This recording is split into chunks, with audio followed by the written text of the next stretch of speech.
अनि हामी भक्तहरूलाई हामीले यदि हिरण्याक्ष र हिरण्यकश्यपको रूपमा, रावण र कुम्भकर्णका रूपमा, दन्तवक्त र शिशुपालका रूपमा ती जय र विजय आएर भगवानसँग यो लीला नगरेको भए हामीले कुन लीलाको चिन्तन गर्ने, कुन लीलाको स्मरण गर्ने, कुन स्वरूपको पूजन गर्ने, कुन स्वरूपको भजन गर्ने? हाम्रा लागि, यी बद्ध जीवहरूका लागि, हामी जस्ता बद्ध जीवहरूको उद्धारार्थ, उद्धार हेतु भगवान श्रीहरिलाई जब इच्छा भयो लीला गर्ने, भगवानलाई जब त्यो वीरता वीर रसको आस्वादन गर्ने इच्छा भयो, तब भगवानकै प्रेरणाले, भगवानकै इच्छाले, नत्र क्रोध आदि भएको व्यक्ति त्यो वैकुण्ठको द्वारसम्म कसरी पुग्छ? भक्त भागवतहरू, क्रोधले त कहिलेकाहीँ आफ्नै द्वार त निषेध गर्छ। क्रोध, मोह, मत्सर्य, लालसाले परिवार भङ्ग गर्छ, छिन्न भिन्न बनाउँछ भने यही भौतिक जगतमा पनि त्यो क्रोधका कारण घरबार विमुख हुनुपर्छ भने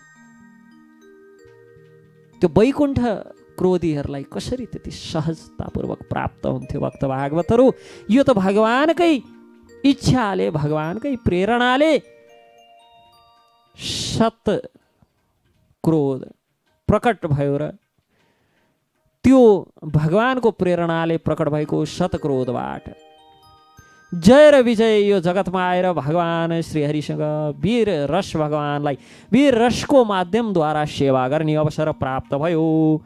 यस प्रकार मुनिहरूबाट शापित भएर जब जय विजय भौतिक जगतमा घेर्दै थिए, मुनिहरूमा दया पलायो। भगवान पनि हाँस्दै हाँस्दै मुस्कुराउँदै द्वारसम्म आउनुभयो चतुर्सनलाई। यी दुईबाट ठुलो भुल भयो, यिनलाई माफ गरिदिनुहोस्।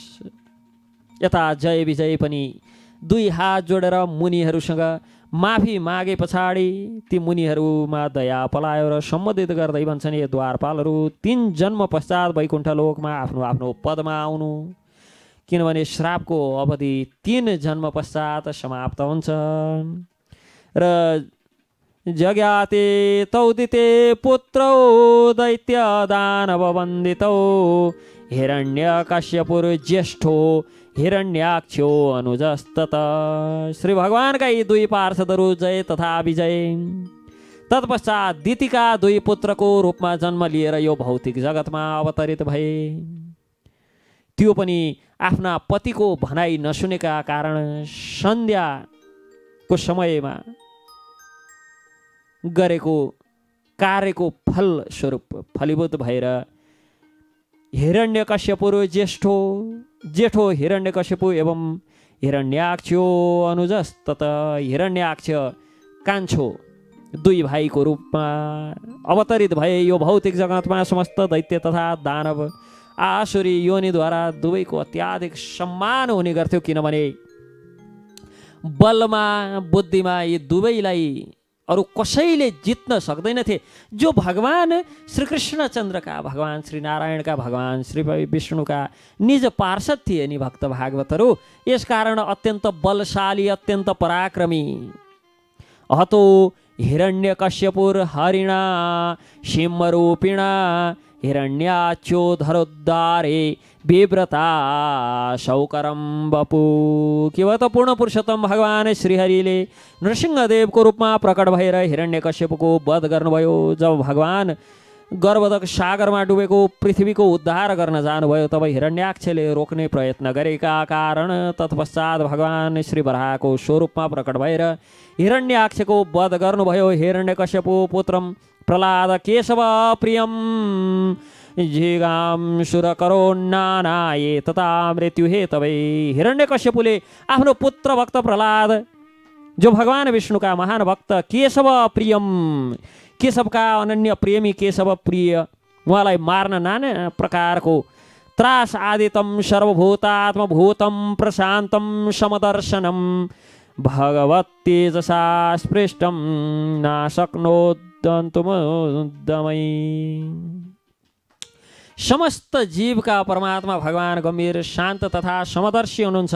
महान भक्त प्रहलाद श्री भगवानको शक्तिद्वारा संरक्षित अतएव नाना प्रकारका यत्न गरेर पनि हिरण्यकश्यपु मार्न असमर्थ भयो। प्रहलादलाई सर्वभूतम शब्द अत्यन्त महत्त्वपूर्ण छ। ईश्वर सर्वभूतानां हृदयेश्वर जुन तिष्ठति, भगवान प्रत्येक जीवको हृदयमा समान भावमा स्थिति हुनुहुन्छ। अतएव कसैप्रति द्वेष, कसैप्रति मित्रता भगवानको हुन सक्दैन। कहिलेकाहीँ कसैलाई दण्ड दिएको देखिन्छ, तर यो जसरी सन्तानको कल्याण हेतु पिताले सन्तानलाई दण्डित गर्छन्, त्यसै गरी भगवान श्रीकृष्णद्वारा दिएको दण्ड पनि श्री भगवानको समदर्शिताको सूचक हो। यसकारण भगवानलाई प्रशान्तम समदर्शनम भनेर भनिन्छ। जो समदर्शी हुनुहुन्छ भक्त भागवतहरू। तत्पश्चात भगवान श्री विष्णुका यी दुई द्वारपाल जय तथा विजय रावण तथा कुम्भकर्णको रूपमा विश्रवाद्वारा केशिनीको गर्भबाट उत्पन्न भए ब्रह्माण्ड समस्त व्यक्तिहरूका लागि कष्टकारी तत्रापि राघवो भूत्वा के भयो त तत्रापि राघवो भूत्वा भगवान श्री रामचन्द्रले यिनको वध गर्नुभयो। रावण तथा कुम्भकर्णको वध गरेर जय तथा विजयलाई ब्राह्मणको श्रापबाट मुक्त गर्नका लागि भगवान श्री रामचन्द्र प्रकट हुनुभयो र वध गर्नुभयो। राम विश्रयम श्रोष्यसि त्वं मार्कण्डेय मुखात् प्रभु। र यो कथा तिमीले हे युधिष्ठिर मार्कण्डेयको मुखबाट सुन्नेछौ राम कथा। तत्पश्चात तावत्र क्षत्रियौ जातौ मातृश्वास्रात्मजौ तव अधुना शाप निर्मुक्तौ कृष्ण चक्रातामसौ। के तेस्रो जन्ममा तिनै जय विजय क्षेत्रीयको कुलमा तिम्रा आमा कि बहिनी तिम्री सानी आमाको पुत्रको रूपमा तिम्रा भाइ भनेर आए भगवान श्रीकृष्णले। तिनको वध आफ्नो चक्रका माध्यमले गर्नुभएका कारण समस्त पाप नष्ट भएर शापबाट मुक्त भए। अन्तिम जन्म जय तथा विजय राक्षस बन्न भनेर सुप्रसिद्ध क्षेत्रीय कुलमा जन्म लिएर भगवान श्रीकृष्ण चन्द्रकै कुलमा जन्म लिएर भगवान श्रीकृष्ण चन्द्रबाटै तिनको उद्धार भयो। यस प्रकार भगवान श्री विष्णुका यी दुई पार्षद जय तथा विजय दीर्घकालसम्म शत्रुताको भाव राखेर भगवान श्रीकृष्णको विषयमा शत्रुता राख्दा राख्दै पनि सधैँ चिन्तन गरेर भगवत धाम गएर पुनः भगवान श्रीकृष्णको शरण प्राप्त भयो। जय विजय जुन अवस्थामा रहिन् भगवान श्रीकृष्णको स्मरण गर्थे। यसकारण अनेक मौसल लीलाको अन्तमा दुवै पार्षद भगवान श्रीकृष्णको समीपमा पुगे। भगवान श्रीकृष्ण भगवान श्री नारायणको शरीरमा प्रवेश गरे। यस प्रकार सायुज्य मुक्ति प्राप्त भयो। विद्वेषो दैते पुत्रे कथमाशिन् महात्मने ब्रूहिमे भगवन्येन प्रहलादस्याच्युतात्मता।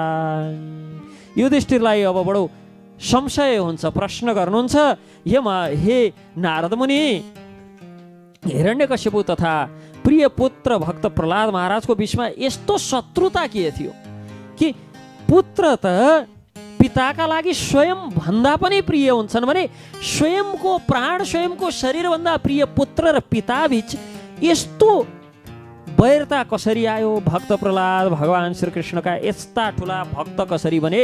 यो सबै प्रसङ्ग मलाई बताउनुहोस् भने पछाडि यसको उत्तर दिँदै भ्रातर एवं विनिहते हरिणा क्रोडमूर्तिना हिरण्यकश्यपु राजन पर्यतप्य दृशाशुचा। नारद मुनि भन्नुहुन्छ, हे राजा युधिष्ठिर, जब भगवान श्री विष्णुले वराहको रूपमा प्रकट भएर हिरण्याक्षको वध गर्नुभयो तब हिरण्याक्षको भाइ हिरण्यकश्यपु अत्यन्त क्रोध भएर विलाप गर्न लाग्यो कि युधिष्ठिरले श्री नारद मुनिसँग प्रश्न गर्नुभएको थियो, हिरण्यकश्यपुले आफ्नो पुत्र भक्त प्रहलादसँग यति ईर्ष्या किन गर्नुभयो? तब नारद मुनि अब कथा प्रारम्भ गर्नुहुन्छ कि कस प्रकार हिरण्यकश्यपु भगवान श्री विष्णुको कट्टर वैरी बन्यो। एक समयको कुरा हो जब सृष्टिको आदिकालमा ब्रह्माले यो सृष्टि प्रारम्भ गर्न भनेर विचार गर्नुभयो र आफ्नो आँखा खोलेर तपस्याबाट आँखा खोलेर हेर्दाखेरि जहाँ सृष्टि प्रारम्भ गर्नुपर्ने त्यो स्थानमा पृथ्वी नै छैन, धरा नै छैन। पृथ्वी त यो धराको नाम वसुन्धराको नाम पृथुले दोहन गरे पछाडि पृथ्वी रहन गयो। मर्त्य लोक नै छैन, एउटा लोक नै छैन ब्रह्माण्ड। ब्रह्माण्डबाट एउटा लोक नै नभएको देखे पछाडि सृष्टि कहाँ गर्ने, कसरी गर्ने, कुन स्थितिमा गर्ने, कस प्रकार गर्ने, बडो आश्चर्यचकित भएर भगवानको स्मरण गर्नुभयो। हे प्रभु, कहाँ सृष्टि गर्ने? यसरी भगवानको स्मरण गर्दै गर्दा उहाँलाई ब्रह्मालाई आछ्यौँ आयो। आछ्यौँ आउँदाखेरि उहाँको नाकको प्वालबाट सानो केराउको गेडो जत्रो एउटा अचम्मको वस्तु भुइँमा झर्यो।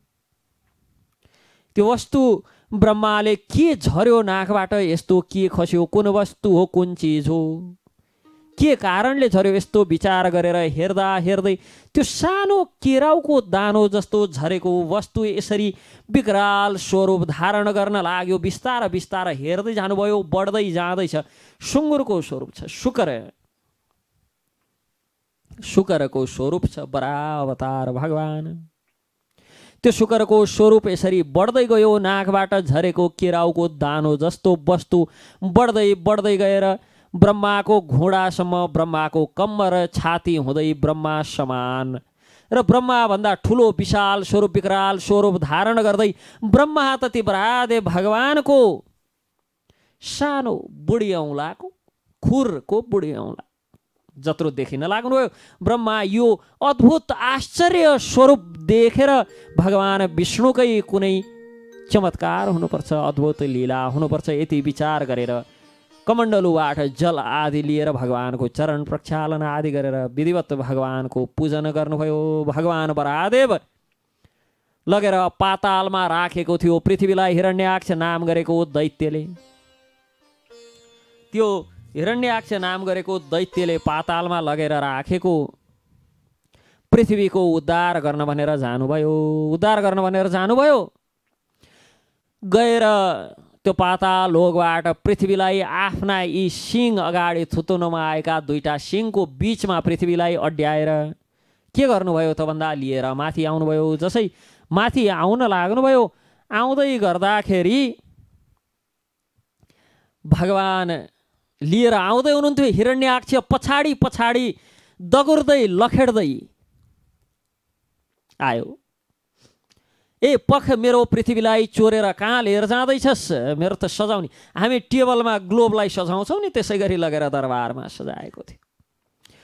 हिरण्याक्षले जब लिएर गयो, हिरण्याक्षले लिएर गए पछाडि हिरण्याक्षबाट खोसेर जब भगवान बराहले लिएर आउनुभयो, हिरण्याक्षले लिएर गएको पृथ्वी जब भगवानले लिएर आउँदै हुनुहुन्थ्यो, पछि पछि भगवानलाई लखेड्दै आउँदैछ। ए पर्खी, चोर, कहाँ चोरेर जाँदैछस्? ए सुँगुर पर्खी, मेरो पृथ्वी।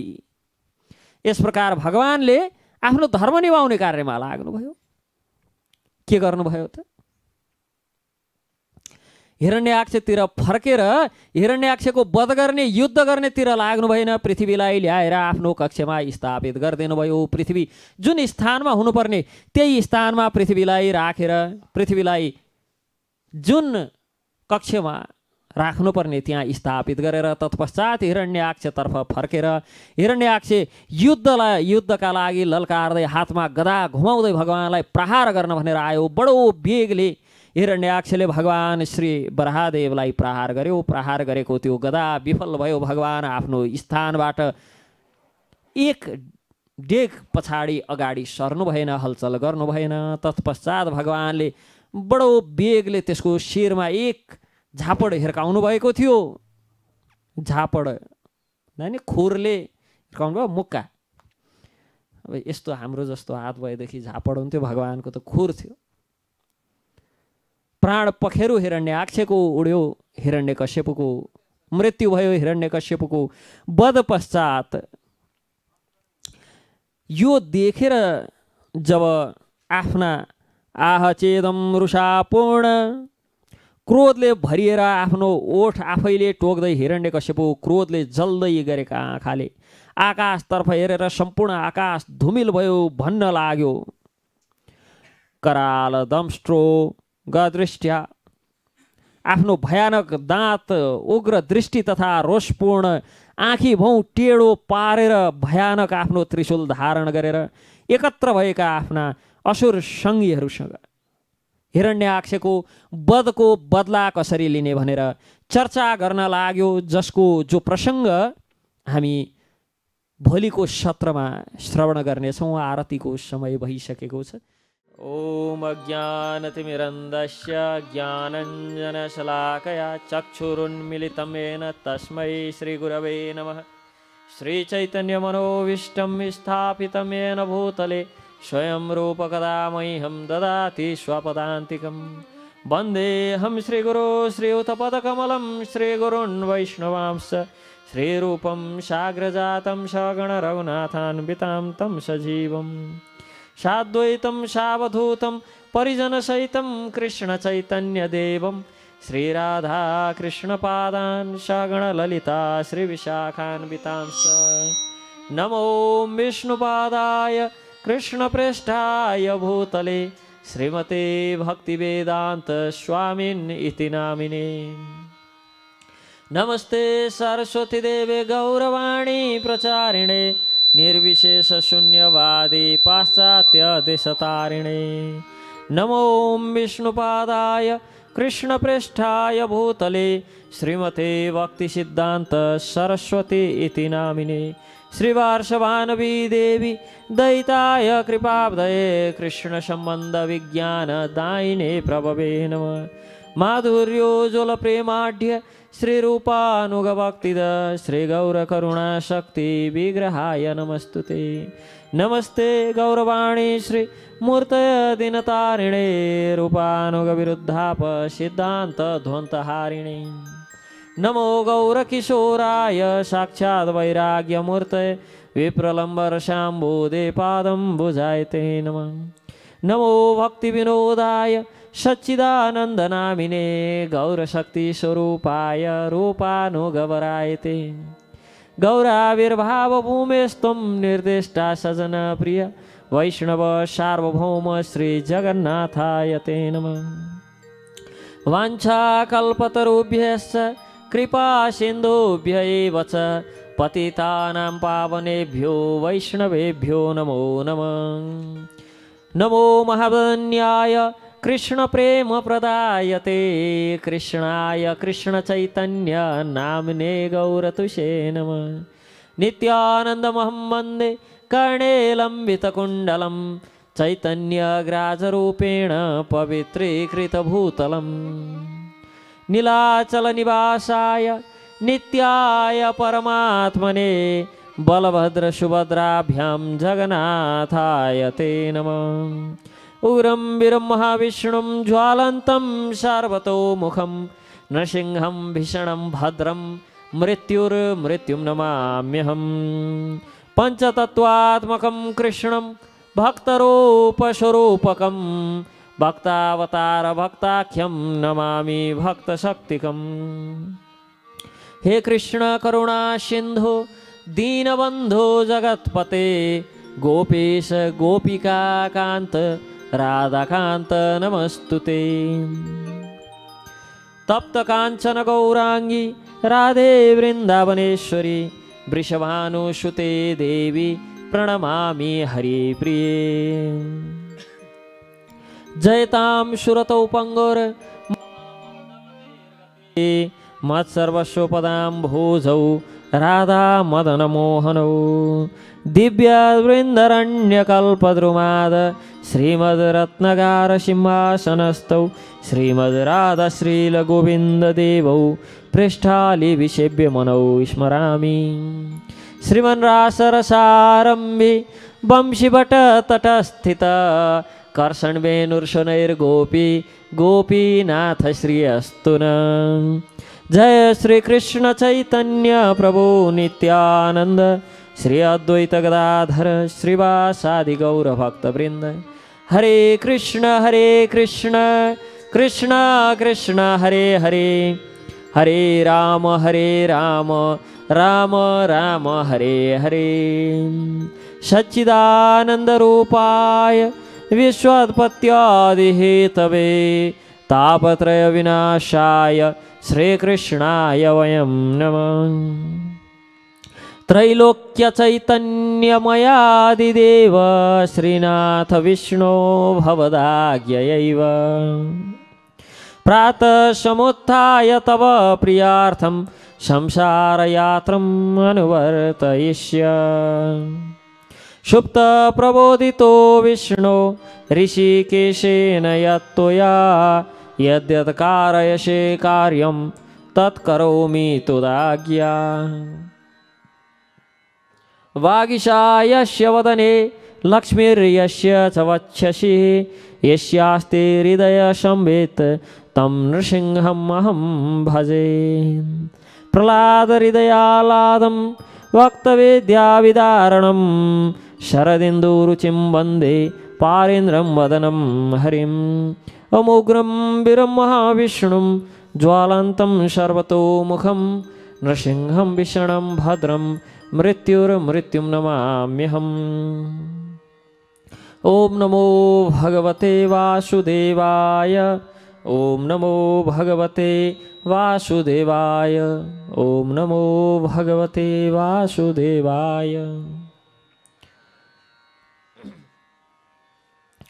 मेरा परम आदरणीय परम वंदनीय शिक्षा गुरु श्री श्रीमद गौर कृष्ण गोस्वामी महाराज एवं श्रील राधा गोविंद गोस्वामी महाराज, मेरा दीक्षा गुरु श्री श्रीमद गोपाल कृष्ण गोस्वामी महाराज एवं अंतर्राष्ट्रीय कृष्ण भावना अमृत संघ का संस्थापक आचार्य अभय चरणार वृंद भक्ति वेदांत स्वामी श्रील प्रभुपाद, परम गुरुदेव भक्ति सिद्धांत सरस्वती ठाकुर प्रभुपाद महाराज, वैराग्य मूर्ति श्रील गौर किशोरदास बाबाजी महाराज, सच्चिदानंद श्रील भक्ति विनोद ठाकुर एवं वैष्णव सार्वभौम श्रील जगन्नाथ दास बाबाजी महाराज तथा समस्त गोस्वामी गण श्री रूप श्री सनातन भट्ट रघुनाथ श्री जीव गोपाल भट्ट दास रघुनाथ षड गोस्वामी प्रभुपाद महाराज का श्री चरण में वंदन गर्दै अखिल ब्रह्मांड विश्व नायक भगवान राधा सर्वेश्वर भगवान श्री कृष्ण चंद्र का लाई साष्टांग दंडवत गर्दै उन्हीं भगवान श्री कृष्ण चंद्र को तुष्टि हेतु एवं भक्त भागवतर को संतुष्टि हेतु 9 दिनसम्म भगवान श्री नरसिंहदेव को मंदिर निर्माणार्थ सहयोग को याचना गर्दै जो दिव्य श्री रामकृष्ण कथामृत महोत्सव चल्दैछ। यस महोत्सवमा भगवान श्री नरसिंहदेव को कथागान यथाशक्य गर्न सकौं भने भगवान को संतुष्टि हेतु भक्तहरूको संतुष्टि हेतु कथागान यथाशक्य गर्न सकौं भने सम्पूर्ण भक्त भागवतहरू सम्पूर्ण वैष्णवजनहरूका श्री चरणमा विनम्र निवेदन गर्दै हामी कथा प्रारम्भ गर्छौं। हिजोको सत्रमा हामीले कस प्रकार हिरण्याक्षको वध भयो, भगवान बराहदेवले कस प्रकार हिरण्याक्षको वध गर्नुभयो भन्ने सम्बन्धमा चर्चा गर्यौं र कराल दंष्ट्रोग्र दृष्टया दुष्प्रेक्ष्य भ्रिकुटी मुख शूलम् उद्दम्य सदसि दानवानी दमब्रवीत्। क्रोधले भरिएर आफ्ना ओठ टोक्दै हिरण्यकश्यपु क्रोधले जलेका आँखा राता राता पारेर मानव आँखाबाट अग्नि ओकेल्ला जसरी राता राता आँखा पारेर आकाशतर्फ हेरेर सम्पूर्ण आकाश धुमिलो पार्दै जोर जोरले भन्न लाग्यो। आफ्नो भयानक दाँत उग्र दृष्टि तथा रोषपूर्ण आँखीभौँलाई देखाउँदै भयानक आफ्नो त्रिशूल हातमा धारण गरेर आकाशतर्फ उठाएर एकत्र भएका आफ्ना असुर सङ्गीहरूसँग भन्न लाग्यो, भो भो दानव दैतेया। ती सबै दानवहरूलाई को दानवहरू थिए त भन्दा शम्बर शतभाव हयग्रीव नमुचे पाक इल्वल विप्रचित्ते मम वच पुलोम को नादय। ती सबै असुरहरूलाई नाम लिकन हे दानव, हे दैत्य, हे द्विमूर्ध त्रक्ष सम्बर शतबाहु, हे हयग्रीव नमुची पाक तथा एलवल, अरे विप्रचिति पुलोम शकुन तथा अन्य उपस्थित असुरहरू, यहाँ मुख्य मुख्य असुर सेनापतिहरू, त्यतिखेरका असुरहरूमध्येका प्रधान असुर सेनापतिहरूको नाम लिँदै जब हे असुरहरू सबैजना मेरो कुरालाई बडो ध्यानपूर्वक सुन, मेरो बातलाई ध्यानपूर्वक सुन, अविलम्ब मेरो वचन अनुसार कार्य गर्न जाओ। के गर्ने त भन्दा शपथनैर घातित क्षुद्रैर भ्रातामेदैत सुरेत वार्ष्णिग्राहेण हरिणा समेनाप्युपधावनै। मेरा तुच्छ शत्रु समस्त देवताहरूले मेरा अत्याधिक प्रिय तथा आज्ञाकारी शुभेच्छु भ्राता हिरण्याक्षलाई मार्नका लागि भनेर एक भएका छन्। यद्यपि परमेश्वर श्री विष्णु दुवै पक्षका लागि देव दैत्य पार्ष्णिग्राहेण हरिणा समेनाप्युपधावनै कि पार्ष्णिग्राहेण हरिणा, हरि त दुवै पक्षका लागि, देव दैत्य दुवै पक्षका लागि, देवताहरूका लागि र असुरहरूका लागि सदैव सम हुनुहुन्थ्यो। समेन अप्युः, समेन सम हुनुहुन्थ्यो, अप्य अपि यद्यपि उपधावनै, ती देवताहरूले पूजा गरेर भागदौड गरेर अत्याधिक पूजित भएका कारण देवताहरूको पक्ष लिएर हिरण्याक्षलाई मार्नका लागि सहायता गरे। यहाँ शपथनैर घातित भनेको छ असुर तथा देवतागण दुवै पुरुषोत्तम भगवानलाई आफ्नो स्वामी मान्छन्। दुवैका स्वामी त भगवान हुनुहुन्छ। यहाँ प्रश्न थियो परीक्षितको शुकदेवजीलाई, हे प्रभु भगवानले कसरी पक्षपात गर्नुहुन्छ भन्दा यो कुरालाई हिरण्याक्षले समेत के भन्यो त,